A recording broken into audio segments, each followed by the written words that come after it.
Olha, tem certas histórias que parecem até roteiro de filme, né? Mas aconteceram de verdade. E aconteceram nos lugares mais remotos que se possa imaginar. Hoje, a gente vai conhecer uma dessas histórias. Uma história de sobrevivência, de orgulho, um orgulho que custou caro, e de pura loucura. Tudo isso num pontinho esquecido no meio do Oceano Pacífico. Estamos falando do atol de Clipperton, um lugar tão, mas tão isolado que é difícil até de conceber alguém vivendo lá. E o mais irônico é que os primeiros exploradores franceses batizaram o lugar de Ilha da Paixão. Só que, como a gente vai ver, a história dessa ilha é sobre tudo menos paixão.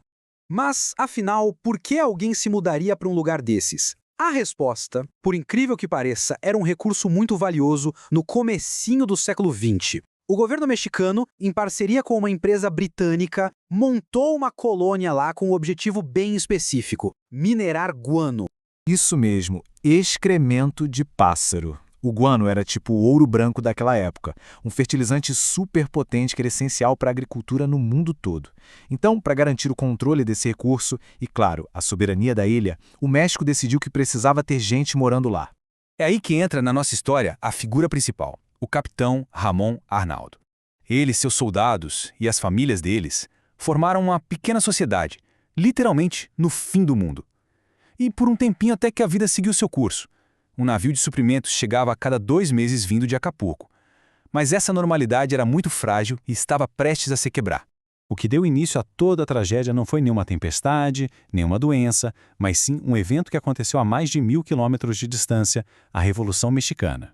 Essa linha do tempo aqui mostra como tudo desandou rápido. Em 1914, o navio que levava comida e tudo mais para Clipperton foi capturado pelos revolucionários. Daquele momento em diante, a ilha e todo mundo que estava lá foram simplesmente esquecidos pelo próprio país. Imagina só a cena. Enquanto o México pegava fogo com a Guerra Civil, a pequena colônia ficou completamente à deriva. Sem nenhuma comunicação, sem suprimentos, a esperança foi morrendo aos poucos. Mas aí, uma chance de salvação apareceu no horizonte. E é aqui que a história tem uma virada, assim, inacreditável. Em junho de 1914, um navio americano, o USS Cleveland, aparece na ilha. Eles oferecem resgate para todo mundo sair dali. Mas o capitão Arnault, um homem, sabe, de princípios militares muito rígidos, ele simplesmente recusou. Para ele, aceitar a ajuda de uma nação que tinha relações tensas com o México seria uma desonra. Uma decisão fatal, movida por um orgulho que selaria o destino de todos. A partir dali, a realidade se tornou um verdadeiro pesadelo. A comida acabou. O escorbuto, aquela doença terrível causada pela falta de vitamina C, começou a matar os colonos, um por um. E os homens, que davam o pouco que tinha para comer para as mulheres e crianças, foram os primeiros a morrer. A situação era desesperadora.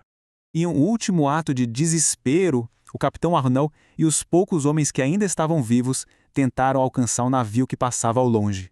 Mas a canoa virou. E da praia, as mulheres e as crianças assistiram, sem poder fazer nada, enquanto seus maridos e pais desapareciam no oceano para sempre. Com a morte do capitão, um vácuo de poder foi criado, e ele seria preenchido da forma mais aterrorizante possível. A tragédia de Clipperton estava prestes a entrar no seu capítulo mais sombrio. Com todos os homens da guarnição mortos, restava apenas um único adulto do sexo masculino na ilha. Vitoriano Álvares, o faroleiro. Um homem que até então vivia meio à margem da comunidade, sabe? Isolado lá no seu posto, no alto do rochedo. De repente, ele se viu como o único homem em uma ilha habitada apenas por mulheres e crianças indefesas. E essa frase resume a transformação. Logo depois da morte de Arnaud, o Álvares desceu do farol, pegou todas as armas que encontrou, apontou um rifle para as mulheres e fez sua proclamação. A ilha não era mais uma colônia esquecida, tinha virado o seu reino particular. Por 2 longos e terríveis anos, Álvares governou pelo medo. Ele se tornou um tirano, transformando as sobreviventes em suas escravas, submetendo todas a abusos e violência. Ele chegou a assassinar quem tentou se opor a ele, e vivia como um monstro completamente isolado do mundo. Mas, mesmo na situação mais desesperadora que se possa imaginar, o espírito humano consegue encontrar forças para lutar. As mulheres de Clipperton, depois de aguentar o impensável, decidiram que a tirania de Álvares precisava acabar. A gota d'água foi quando Álvares escolheu sua próxima vítima, Alicia Arnal, a viúva do capitão. Naquele momento, Alicia e Tirsa Rendon, que era a favorita do tirano, perceberam que não tinha mais jeito, era matar ou morrer. E num ato de coragem incrível, Tirsa atacou Álvares com um martelo. Juntas, as duas mulheres finalmente puseram um fim naquele reinado de terror. E é aqui que a história parece, de novo, coisa de filme. Pouquíssimas horas depois de se libertarem daquele tormento, um navio apareceu. Era o USS Yorktown, da Marinha Americana, que estava patrulhando a área por causa da Primeira Guerra Mundial. O resgate, finalmente, tinha chegado. Das quase 100 pessoas que um dia chamaram Clipperton de lar, só restaram 11. 4 mulheres e 7 crianças.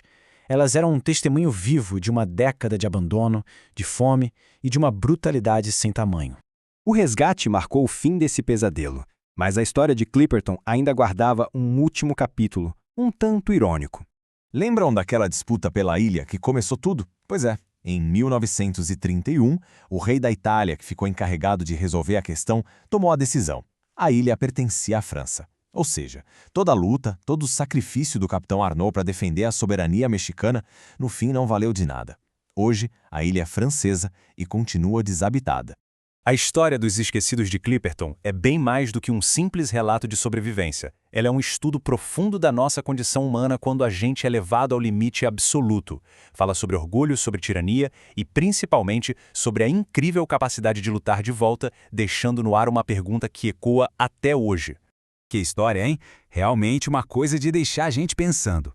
E seria ótimo saber o que passou pela cabeça de quem nos acompanha ao ver tudo isso.